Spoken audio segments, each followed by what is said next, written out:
Coaches, have you ever created a brilliant Scrum session? You are super pumped because you know it's going to be a great opportunity for your team to prepare for the game. But then everything falls apart. It's not the drill or the session that failed. It's the threats around it. The truth is, our sessions are only as good as the environment that is created. Sometimes those threats can disrupt the session completely. And we need to identify why that happens, because it serves no purpose creating the best session in the world and you're putting in the time and the effort to identify what your team needs, but then you have players or certain external factors that completely disrupt the session. So you want to check out the full video, make sure to join my community. Okay, coaches, I'm going to take you guys through a list of potential threats that can disrupt your session. It's very important to identify this before the session even starts, because this will help you to adapt and get the best out of your session. So obviously there's injuries. Players are carrying niggles. So you need to adapt the intensity according if you want that player to participate in the training. So injuries plays a role. Number two, poor investment. Sometimes players are just not committed. Some players think it's a waste of time training the Scrum. Some players don't want to train the Scrum. It's often the case with flankers and eightmen. They just going through the motions and they can joke around and mess everything up. So you need to identify those threats. Who are those players? Number three, no-show. Sometimes a player might not pitch up and he's a key player in your position. You need a tight end, you need a hook, or you need a lock.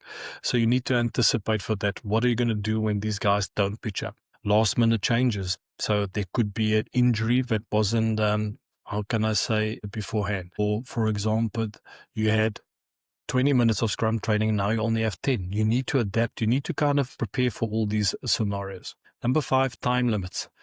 Got to manage the clock, and if you know you've got 10 minutes, you need to be on point. So that means you might got to make sure that you're prepping the players before, and you as a coach need to know what you're trying to get out of it, because time limits is a threat. And it's happened to me in the past. I've had 6 or 7 minutes and I had to be super precise. I knew I needed to know exactly what I wanted to get out of the session. In number 6, you're going to get players who don't want to train. Honestly, players that don't want to train because they think they're too good. They're good enough. They don't need it. They don't need to train scrums to perform on the weekend. And I've coached players that are that good. They actually don't need to do the scrum session. All you want them to do is just pitch up for the weekend. But there are other players that need them. They need the best in front of them. They need the team's best tight head to go all out. They need the team's best loose head to give him a tough time so that they can learn. So you need to identify that. You're going to get players with egos that are arrogant. So these are just a list of things that you as a coach need to be mindful of. As a professional Scrum coach, I used to prepare for all these threats. I would identify them before a session. I would make a list. All right, this player, I know he's not keen on doing full-on lives today. So what would I do? I would go to the player. I would check in. How is he doing? How is he feeling? I would explain to him that I need him to do the lives, and I explained to him why he needs to do the lives. I was fortunate to last year to have probably one of the greatest tight heads, and for example, he didn't need to do a Scrum session, but I needed him to prepare our younger loose heads, and whenever I would tell him that, he would pitch up. But if I would just tell him he has to do it because it is what it is, I would lose him. So as a coach, you need to identify all these different disruptors, these threats. You might have a player that doesn't agree with what you're doing, or you need to prime a player. You need to prime a player maybe mentally to get the best out of him. Some players will be lacking self-esteem. Some players might not be taking it seriously. Sometimes I would go to the second rows like, listen, guys, I need you guys to really pitch up today. That player is struggling. That player needs you. I need to pitch up for your brother. And it's tough sometimes as a coach. Designing the Scrum session, you're putting everything into place. You're doing the drills, the core training, the primers, and sometimes players are not committed. And then you need to have a look at the bigger picture. Are these players actually committed? Is the culture right? Unfortunately for us, last year was probably one of our worst seasons, Scrum-wise. For me as a Scrum coach, it was horrible.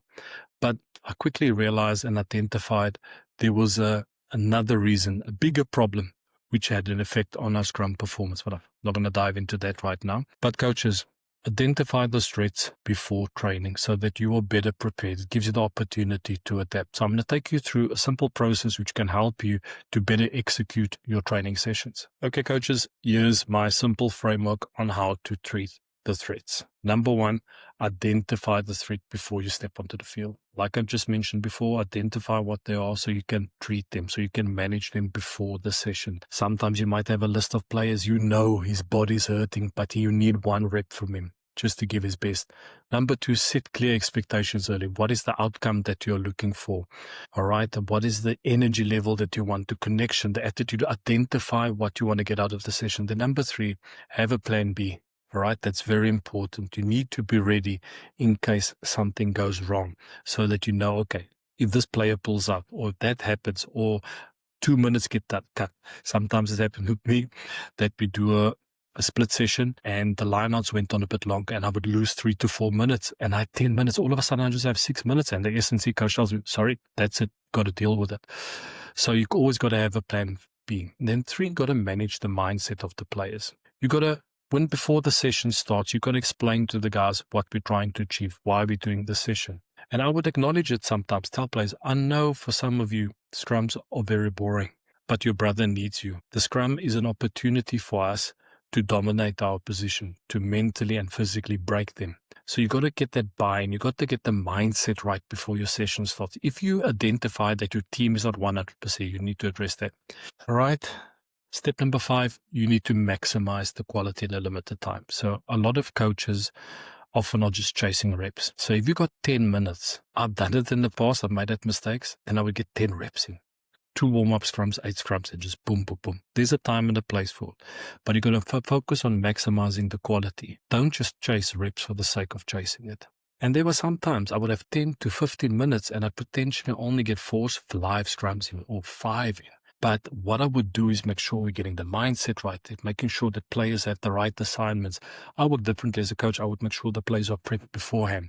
So when we actually go into the field, that it goes boom, boom, boom, boom. We hit that checklist. Okay. All right, coaches. So this is my daily tip for you guys. I hope you guys found this useful. Hopefully this will help you guys in the preparation of your teams and better executing or having a better execution of your scrum sessions. And if you guys enjoyed this or liked this video, please just leave a comment below and leave your thoughts. And also, most importantly, for those of you that are watching this on YouTube and you're not currently in the community, just check the link in the description below where you can access this community and where you can actually check out the thread on all these videos. But most importantly, our community is growing. I'm really enjoying this. Please make sure to continue to invite your friends into this community so they too can benefit from this information. Hope you guys have an unbelievable day and check you guys on the next video. Ciao.